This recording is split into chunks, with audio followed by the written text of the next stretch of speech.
तो आज हम लोग पढ़ेंगे क्लास 11th की Hindi writers name. Only writers name ही नहीं, हम चैप्टर के भी नाम पढ़ेंगे। उस चैप्टर में क्या चीज़ है, थोड़ी सी उसके बारे में बात करेंगे और लेखक के बारे में बात करेंगे। तो चलिए, ये गद्य खंड के ये 12 लेसन हैं। 12 लेसन पर हम थोड़ी थोड़ी बात करेंगे और अगले वीडियो में सभी स्टोरी और लेखक के बारे में डिटेल्स में बात करने वाले हैं। तो यहाँ आपको दिख रहा है सबसे पहला जो चैप्टर है जिसका नाम है पूस की रात, और इसके लेखक हैं प्रेमचंद। इसमें दोनों लेटर मिल भी रहा है, पूस और प्रेम। चलिए कोई बात नहीं, आप ये चैप्टर के बारे में पहले थोड़ा सा जान लीजिए। आपको ये पूस का मतलब है कि पूस एक महीना का नाम है। ये पूस जो है ना, इसमें बहुत ज़्यादा ठंडा पड़ता है। और ये पूस की रात जो है, ये एक किसान की कहानी दर्शाया गया है कि कैसे एक किसान मजबूर होकर के हार को गला देने वाली ठंड में भी रह करके अपने खेत को अगोरना पड़ता है, अपने खेतों की देखभाल करना पड़ता है। गरीबों के लेखक बोले जाते हैं प्रेमचंद।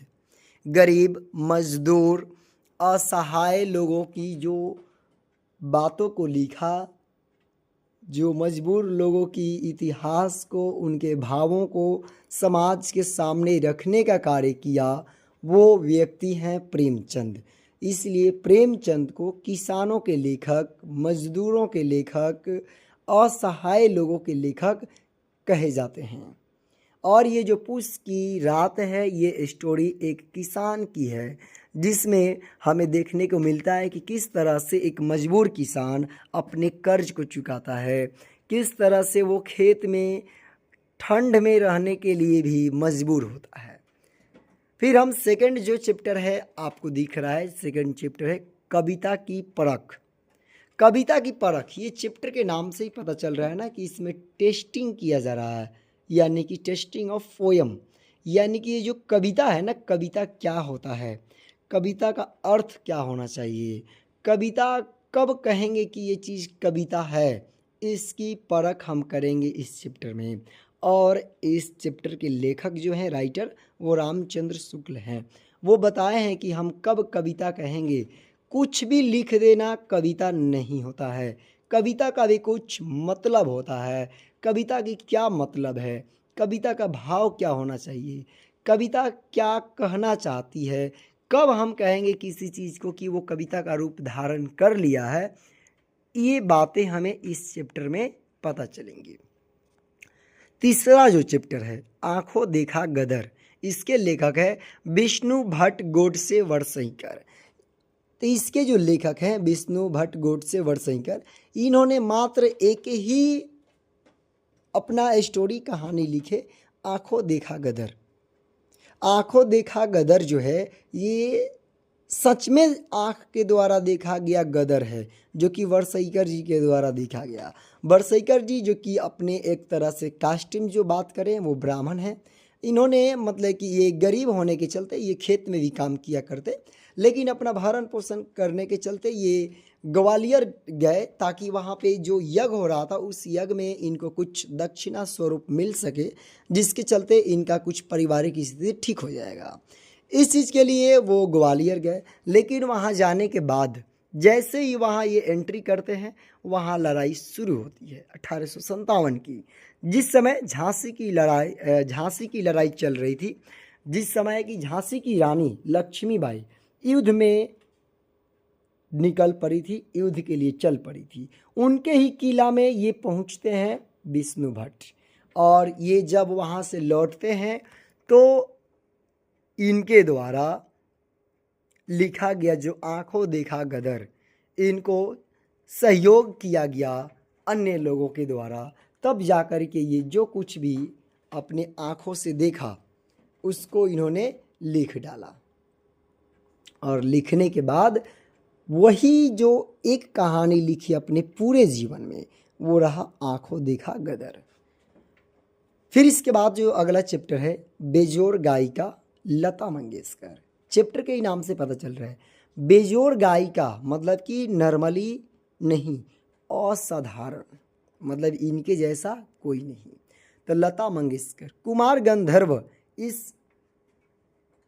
की लेखक हैं, मतलब ये जो चैप्टर है बेजोड़ गायिका, इसमें लता मंगेशकर जी के बारे में जितने भी संभव हो सका है वो सारी बातें कुमार गंधर्व जी लिखे हैं। ये जो अगला चैप्टर जो दिख रहा है ना, चलचित्र, ये चलचित्र, इसमें केवल फिल्म के बारे में बात किया गया है, किस तरह से शूटिंग होता, किस तरह से फिल्म जो चलता। उसमें एक बहुत ही प्रसिद्ध सुप्रसिद्ध फिल्मकार सत्यजीत राय जी के द्वारा बनाया गया ये चैप्टर है मेरी वियतनाम यात्रा। इस चैप्टर में हम लोग यात्रा के बारे में पढ़ेंगे कि लेखक जो है भोला पासवान शास्त्री जी, ये वियतनाम जब गए हैं अपनी यात्रा पर, तो उनकी यात्रा की जो प्रशंसा किया गया है वो सारी चीज़ें इस चैप्टर में आपको देखने को मिलेगा। और अगला जो चैप्टर है सिक्का बदल गया, सिक्का बदल गया, इसके लेखक जो हैं कृष्ण सोबती हैं। तो ये जो कृष्ण सोबती है ना, सिक्का बदल गया मतलब कि जब एक व्यक्ति का स्थिति बदलता है, वक्त बदलता है, तो इस सिक्का बदल गया में यही चीज़ दर्शाया गया है।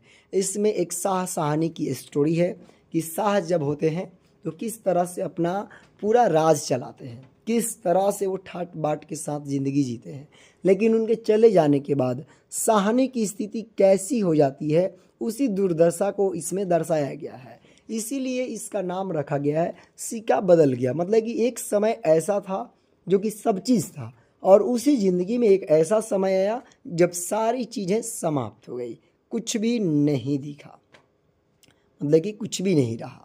इसके बाद वाला जो चैप्टर है उत्तरी स्वप्न परी हरि क्रांति, ये जो लेखक हैं इसके फणीश्वर नाथ रेणु हैं। और ये जो उत्तरी स्वप्न परी, ये एक क्या बोला जाए, जहाँ पे कोई भी चीज़ हरियाली नाम की चीज़ ना हो, वहाँ पे हरियाली आती है। वो सपना जो होता है वो फणीश्वर नाथ रेणु का होता है। इनका सपना होता है कि इस मरुभूमि में भी हरियाली हो, और यही चीज़ इस चैप्टर में दर्शाया गया है कि किस तरह से जहाँ पूरा एकदम मरुभूमि था, जहाँ पर केवल बालू ही बालू, और जो नदी थी वो एक तरह से समझो कि वो मौत का तांडव करने वाली नदी, वहाँ फिर से हरी भरी फूली फली मिलती हैं। तो वो स्वप्न बन जाता है फणीश्वर नाथ रेणु का, और फणीश्वर नाथ रेणु का वो स्वप्न पूरा भी होता है। इसीलिए वो चैप्टर बना है उत्तरी स्वप्न परी हरि क्रांति। इस चैप्टर को पढ़ने के बाद और भी बहुत ही सुंदर कविता है। इसके बाद है एक दीक्षांत भाषण। ये दीक्षांत भाषण हरिशंकर परसाई के द्वारा लिखा गया है। इसमें तत्कालीन राजनीतिक भाषण है जो कि समाज के एक पर्दा के रूप में एक रहता है। ये समाज को एक आईना दिखाने वाला भाषण है।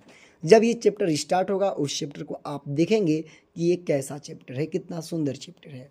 इसके बाद एक चैप्टर है सूर्य, और सूर्य जो चैप्टर है ये ओदोलेन एस्मेकल के द्वारा लिखा गया है। आप सूर्य के बारे में जानते भी हैं कि सूर्य का जो रथ है उसमें 8 घोड़े लगे हैं, जो और किरणों को दर्शाया गया, अलग अलग जो किरणें हैं। इसमें हम यही बात करेंगे और उनके नामकरण को लेकर के भी जानेंगे कि उनके नामकरण सूर्य को कितने तरह से किया गया। उनकी जो घोड़ा वाला कहानी आप सभी लोगों ने सुना है, इस स्टोरी को भी इसमें सूर्य चैप्टर में दर्शाया गया है, दिखाया गया है। इसके बाद चैप्टर है भोगे हुए दिन, मेहरुनिशा के द्वारा लिखा गया है। ये भोगे हुए दिन, ये भी जैसे सिक्का बदल गया वाला चैप्टर है उसी की जैसा है कि भोगे हुए दिन मतलब एक समय था कि किसी चीज़ की कमी ना होना, और एक ऐसा समय आ गया उसी आँख के सामने हर चीज़ विलुप्त होते हुए दिखना, मजबूर हो जाना। और लास्ट चैप्टर है गांव के बच्चों की शिक्षा, के छूट गया है कोई बात नहीं है, गांव के बच्चों की शिक्षा। ये जो है कृष्णा कुमार के द्वारा लिखा गया है। ये जो चैप्टर है ना गांव के बच्चों की शिक्षा, इसमें जो बच्चा है उसकी माँ का सोच है कि अगर बच्चा पढ़ेगा तो गांव पहले छोड़ेगा, गांव के बाद शहर जाएगा, शहर के बाद बड़े शहर जाएगा, और बड़े शहर से वो विदेश चला जाएगा। इस तरह से वो फिर लौट करके वो गांव नहीं आएगा।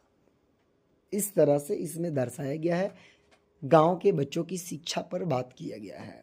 इसके बाद ये सारी चैप्टर कंप्लीट होता है। हम क्या करेंगे कि इस वीडियो के बाद हम इसका जो पहला चैप्टर है पूस की रात, इस चैप्टर के वीडियो बहुत जल्द अपलोड करेंगे। तब तक मिलेंगे हम लोग फिर नेक्स्ट वीडियो में। धन्यवाद।